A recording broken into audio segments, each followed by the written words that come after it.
What is going on, my fellow Jets fans? Welcome to the latest edition of the New York Jets State of Mind podcast. My name is Malcolm Harper, aka MH Jets Fan 83. You can find me on X, Instagram, and YouTube, MH Jets Fan 83, which is one word. You can find my podcast on Spotify, Apple Podcasts, iHeartRadio, and Amazon Music. I am simulcasting this podcast on the Roku channel on the National Streaming Sports Network. So I want to give a huge shout out to them for welcoming me with open arms. And for all my people that don't have a Roku or the Roku channel, even if you can't view this live, this will be posted finally on my YouTube channel at MH Jets Fan 83. This is a weekly podcast. So starting today and every single Saturday at 6 p.m. Eastern, 3 p.m. Pacific, I will go live. Before I get started on my thoughts on the upcoming game in London with the Minnesota Vikings, if you could do me a huge favor and share this podcast with other Jets fans, that will be greatly appreciated. So with that being said, here's my thoughts on this upcoming matchup this Sunday morning against the Minnesota Vikings. Let's start with the point spread. When the opening line number came out, prior to the game against the Denver Broncos, the Jets were a 3.5-point favorite, and the over-under was 41.5. After that brutal and horrific loss to the Broncos and the Vikings holding on to win against the Green Bay Packers, the line number shifted very, very quickly. It went in the favor of the Vikings at 3.5. So now as I'm talking to you right now, the Vikings are favored by 2.5 and the over-under is 40.5. Let's get to the stats with the offensive side of the ball for the New York Jets. Now, I got the stats right in front of me. So according to NFL.com, the Jets are ranked 18th in passing yards with 813, 15th in receiving yards with 885, 25th in first downs with 17, 27th in rushing yards with 366, and 21st in points with 76. So in 4 games, the Jets have averaged 19 points a game on offense. Let's shift over to the defensive side of the ball for a second. So the Jets are ranked 7th in sacks with 14th, with 27th in interceptions with 1, which that really blows my mind. We should have more interceptions than that. 17th in forced fumbles with 3, and 18th in tackles with 159. Let's go to the special teams for a second. The Jets are 29th in field goals with 5, 29th in field goal percentage with 71.4%. The Jets are ranked 21st in extra points made by 7, and they're ranked 15th in extra point percentage with 100. Okay, now let's switch over to the Minnesota Vikings for a second. The Vikings, according to NFL.com, on offense, they're ranked 10th in passing yards with 868, 11th in receiving yards with 932, 12th in first downs with 24, 14th in rushing yards with 495, and 4th in points with 116. So in 4 games, they have averaged 29 points a game. So let's go to the defensive side of the ball for a second. So the Vikings are ranked 1st in sacks with 17. They're 2nd in interceptions with 8. They're 19th in the NFL in forced fumbles with 2, and 6th in tackles with 165. They are 2nd in the league behind the Broncos, who played the Jets last week, in blitz rate this season. So on special teams, the Vikings are ranked 22nd in field goals made with 6, 6th in field goal percentage with 100, 1st in extra point percentage, and 1st in extra points. So let's get to the matchups that I'm going to be watching for this game. The key matchup for me that I'm going to be looking for is the matchup between Sauce Gardner and Justin Jefferson. I want to see Sauce shadow Jefferson throughout the entire game.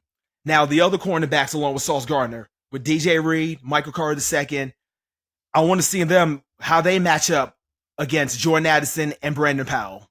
So right now, the Jets have a +1 turnover ratio, which is 5th in the NFL, which is not bad.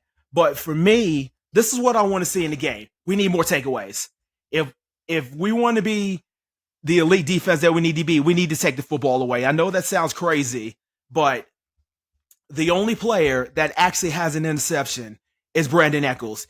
And it was in that game against the Tennessee Titans where he basically was in the starting lineup for the injured DJ Reed. But I'm just really bad. I'm really, really disappointed how bad our run defense is. and I'm hoping that Aaron Jones, the running back, does not run a track meet against the Jets defense. So maybe bring a safety up to the box so we can stop the run, because usually historically the defensive line is usually the strength of our team. So right now the Jets run defense is giving up 5 yards a carry, and that's a concern, especially not having Hassan Reddick, who is still the holdout, which is what really blows my mind, and obviously losing Jermaine Johnson to a season-ending Achilles injury against the Tennessee Titans. Now, another matchup that I'm going to be looking for is Aaron Rodgers against the Blitz of the Minnesota Vikings. The Jets will see something similar like they did last Sunday against the Broncos. Brian Flores, their defensive coordinator, one thing about him is the fact that he can actually coach defense. They run a base 3-4 defense, which for you people out there that actually trying to familiarize with football, so basically what a 3-4 defense is, it's 3 down linemen. So each one of the 2 ends that you have, those are your defensive end. And the middle defensive lineman that's in the middle of that is called the nose tackle. And then you have your 4 linebackers. So you have 2 outside linebackers and 2 inside linebackers. See, and Minnesota's run defense is outstanding. So to counter that, for me, let's see more of Braylon Allen. I mean, we drafted him in the 4th round this past April in the draft. I can understand that Breece Hall is struggling right now, but when it comes to the short yardage situation, we need to go and put Brandon Allen in the game, especially what happened against the Denver Broncos when we were first and goal at the 1-yard line, not putting him in the game. He's the north-south runner in those situations. And Jet fans, you have already seen it in 4 games. So with that being said, let's switch over to the injury report for a second. Fotu, the defensive lineman that we signed off in the offseason from the Arizona Cardinals that was activated for short-term IR earlier this week, he is going to be out for this game with a hamstring injury. And so is CJ Mosley. So he is going to be doubtful for the game due to his toe injury. So he is going to miss his 3rd straight game. And Aaron Rodgers was a full go in practice with that knee injury, but he is expected to play on Sunday. So Morgan Moses, he is going to be out, boy. He was limited in practice all week. So is Tyron Smith. He was a full participant in practice, so obviously he's going to be ready to go. And AVT, he is going to be listed as probable for the game with that ankle injury. Okay, enough with the injury list. Here are my 3 things that I'm going to be looking at in this game. And as I mentioned in my last podcast, the 3 main things that I look for in a football game is number 1, 3rd downs. Number 2, turnovers. And number 3, penalties. We need to convert on 3rd down because in the last game against the Denver Broncos, as I mentioned in my last episode, we were 4 of 17. In the previous game against the New England Patriots, we were 10 out of 15 on 3rd down. So if the Jets offense wants to go sustain drives, we need to convert 3rd downs and keep our defense rested on the sideline. The second thing we need to do, we need to win the turnover battle. The Vikings are tied for 3rd in the NFL at a +3 turnover ratio. If we win the turnover battle, we can at least stay in the game and possibly win the game. So as I mentioned earlier, let's make sure we can actually go and get turnovers so the offense can get more possessions on the short field. And 3rd, and certainly not least, we need to stop shooting ourselves with these penalties because last week the Jets had 15 penalties. 13 of them were accepted for 90 yards. 5 of them were false starts. Come on now. That is absolutely unacceptable. We're basically giving away free yards to the opposition. So here's my challenge to the team. Can we please limit these penalties so we can stay in the game for once? Is that too much to ask? I mean, the Jets have the 8th most penalties in the NFL. We also had 0 sacks last week as well. So we need to go and get to the quarterback. So my thing is, let's go and get to the quarterback and let's make sure we can make Sam Darnold uncomfortable. So, and I was reading some information on Sports Illustrated, and the Jets are 3rd in the NFL in opponent yards per play and 2nd in opponent yards per pass attempt, allowing just 4.7 yards per throw. So the Jets defense needs to be alert. And again, we need to make it miserable on Sam Darnold. And in order to counter that, the Vikings are going to rely on Aaron Jones. So I'm really hoping that Aaron Rodgers could utilize the quick passes and the screen pass to slow down that pass rush of the Minnesota Vikings. So, and then Nathaniel Hackett, he needs to be creative on offense after the comments were made by Garrett Wilson calling out the offense for not being creative. So here's my prediction for the game. I have the Jets covering the 2.5, going over the 41.5. I think this is going to be a high scoring game, and I think the Jets are going to win 28-24. To all the Jet fans that are going to be making the trip across the pond in London, do me a huge favor and be loud, even though we're at a neutral site. So, believe it or not, Jet fans, despite the loss last Sunday, we're 2-2 in the NFC. 2-2 in the AFC East. I wish we were 3-1 after the Bills got blown out last week, 35-10. After Derrick Henry literally ran for 199 yards. I mean, I'm over it now, but we would have been tied for the division lead. But it is what it is. I'm a positive person on this podcast, and I believe the Jets are going to figure this out. I believe that Aaron Rodgers is going to be on the same page with Garrett Wilson. So that's just me. So let's just see what happens. Okay. Now, I've seen multiple reports out there about acquiring Devontae Adams from the Raiders. I would not mind adding another weapon to Aaron Rodgers. Let's see. So I want you to keep this in mind, Jet fans, that Aaron Rodgers is actually getting ready to go make history. He is about to be the ninth player in the history of the NFL with 60,000 yards. All he needs is 96 yards. So he's going to join Tom Brady, Drew Brees, Brett Favre, Peyton Manning, Ben Roethlisberger, Phillip Rivers, Matt Ryan, and Dan Marino. That's an elite group of quarterbacks. So, and then another thing I just found out right before I even got on the air, that the Jets ended up activating two players. They activated Adrian Martinez, the third quarterback that we actually have, and Marcelo Morcray Ball from the practice squad. So hopefully, especially with Adrian Martinez, we could actually throw some gadget plays, and then obviously we're always going to need depth for the linebacking core with CJ Mosley being out, and kudos to Jamie Sherwood for doing this thing as well too. And obviously Quincy Williams, he is playing like the All-Pro that he was last year.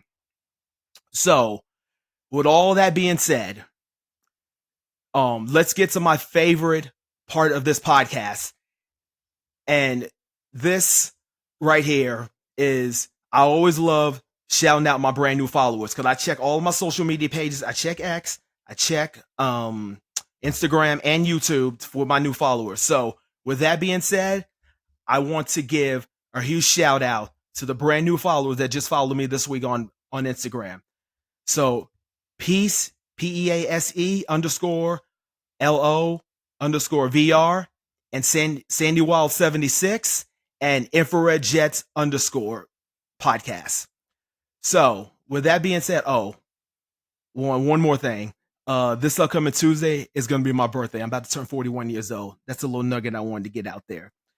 So with that being said, I am signing off for the weekend. But I will be back next Saturday for my recap of what happened and preview the big divisional matchup against the Buffalo Bills at home. And on another positive note, I will be on vacation going to Hawaii with my wife and my kids. I am going to be watching the game on the plane, heading my way to Hawaii. So that's another little nugget out there. So I will be going watching the game. So with that being said, I can't thank you enough for the love and support on this podcast, because the numbers have grown.